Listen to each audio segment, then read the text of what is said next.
l'objectif qui a créé la Fondation Larol, c'est qu'on a émis un capital privé pour réaliser une action réelle en République du Congo, à savoir la mise en œuvre du protocole de lutte contre la drépanocytose.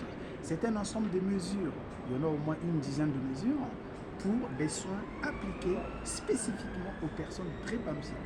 Car depuis 2009, grâce à l'action conjuguée des deux premières dames d'Afrique, à savoir Madame Viviane Wade du Sénégal et Madame Antoinette Sassou Nguesso de la République du Congo, que la drépanocytose est considérée par l'Organisation mondiale de la santé comme une préoccupation de santé publique.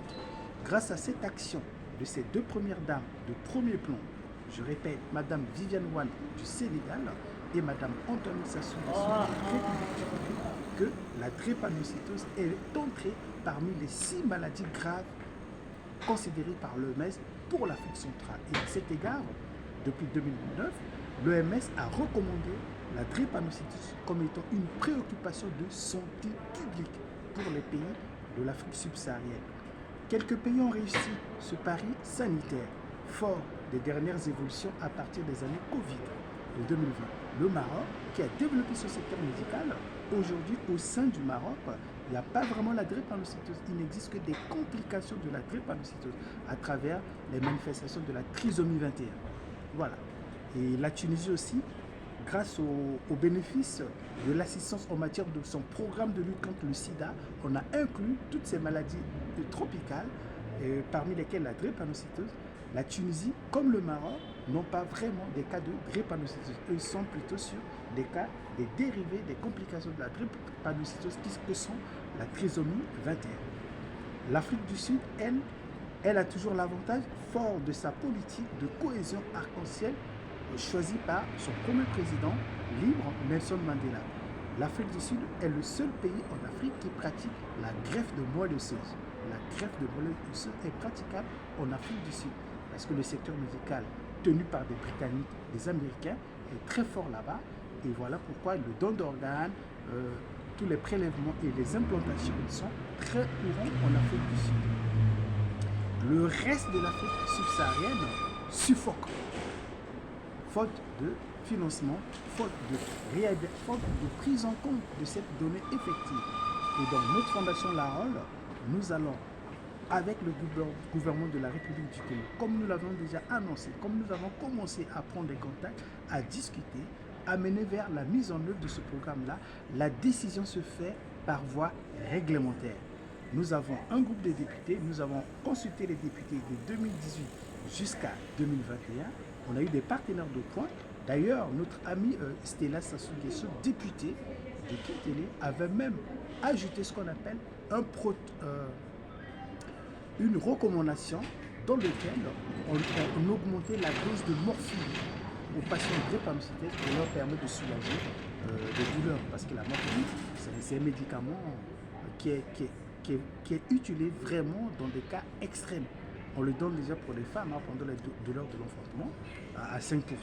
Donc pour la drépanocytose, grâce à l'action de la députée maire, on peut le donner jusqu'à 15%. Voilà.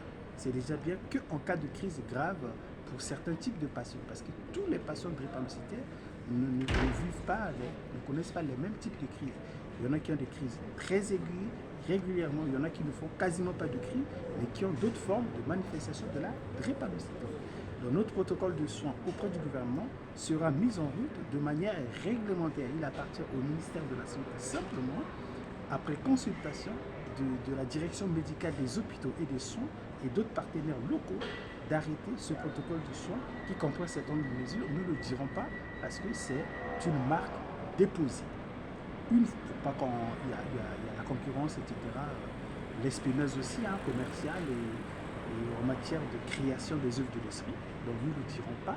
Et ça, nous le parlons en diplomatie culturelle dans le cadre de la coopération internationale décentralisée avec le ministère de la Santé du Congo, le ministère des Affaires sociales, le ministère de la Justice et naturellement les autorités haut placées pour que, grâce à nos coups de coude, qu'ils puissent signer ce protocole de soins qui sera affiché dans l'ensemble des hôpitaux de la République du Congo, que lorsqu'un patient drépanocytose arrive et que la prise de sang a révélé la présence de la drépanocytose au sein de l'organisme du patient, et bien que ce protocole de soins soit appliqué immédiatement sans perte de temps. On a vu pendant la Covid-19, les gens sont décédés de la drépa, on a dit non, Covid-19, un raccourci. Les gens peuvent mourir, on dira non, c'est le palu, un raccourci, alors que la drépa, c'est une maladie très spécifique qui demande un protocole de soins aussi approprié. Voilà l'objectif principal de la Fondation Larol. Un capital privé a été déposé pour accompagner et réaliser un acte matériel. Nous ne faisons pas des dons comme ça. Ce n'est pas le rôle de notre fondation. La fondation ne donne pas de dons. En revanche, la fondation peut de temps en temps organiser des actions ponctuelles de distribution collective, d'assistance auprès des familles. Mais nous, on a des familles à qui on donne spécifiquement médicaments, de l'argent pour l'alimentation alimentaire réservée et puis l'accompagnement scolaire et professionnel pour certains patients, pour certains jeunes patients drépanocytaires, afin de leur permettre un peu de reprendre la vie, de réaliser leurs rêves. Ça, nous le faisons. La section culture, par exemple, accompagne aussi certains jeunes qui veulent réaliser leur rêve de produire une œuvre littéraire. Nous les accompagnons dans la formation professionnelle, dans la correction professionnelle, et jusqu'à la publication et aussi les scénarios de vulgarisation. Ça, c'est la section culture. Et la section drépanocytose a été créée pour réaliser cet objet matériel conformément au capital privé qui a été déposé à cette fin.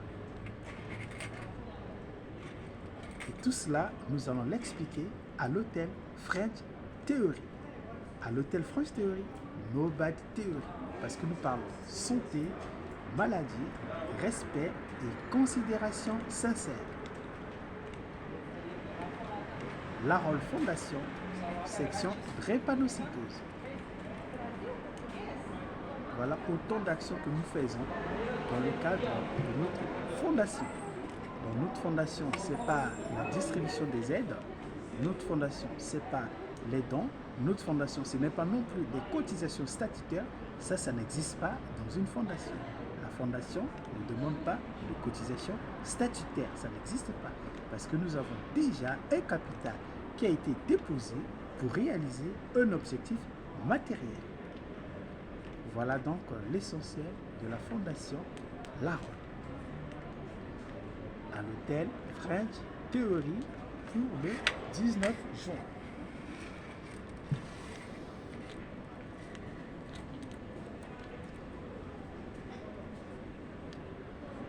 C'est tout un travail, c'est tout un travail. Donc c'est un aboutissement, c'est des choses que nous faisons au fur et à mesure, tout en respectant les uns et les autres.